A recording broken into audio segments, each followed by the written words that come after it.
Hola, bienvenidos a nuestro curso de instrumentos Lab 101. En el video de hoy veremos la magnificación horizontal. Los temas que cubriremos serán la magnificación horizontal, la visualización y medición de señales en la pantalla con magnificación horizontal y el uso de la posición horizontal con la magnificación horizontal. En la pantalla observamos una señal sinusoidal.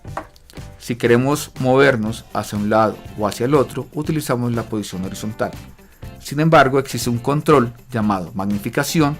En este caso, la magnificación es por 5, que se activa cuando halo la perilla. Si en ese momento la activamos, lo que sucede es que se magnifica solamente de forma horizontal esta señal.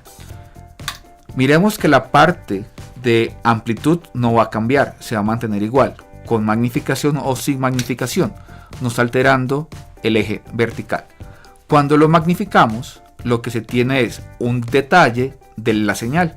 Entonces vemos que aquí hay un pico al inicio, segundo pico, tercer pico, cuarto pico, quinto pico y casi un sexto pico. Cuando le quitamos la magnificación, es la misma señal que está en la pantalla. Un pico, dos picos, tres picos, cuatro picos, perdón, un pico, dos picos, tres picos, cuatro picos, cinco picos y casi un sexto pico. La magnificación horizontal nos sirve para visualizar detalles de la señal sin cambiar de escala. En resumen, los temas que hemos visto el día de hoy son el uso de la magnificación horizontal, la visualización y medición de tiempo con la magnificación horizontal activada. Y hasta aquí nuestro video de magnificación horizontal. En el próximo video veremos el control de hold off. Muchas gracias.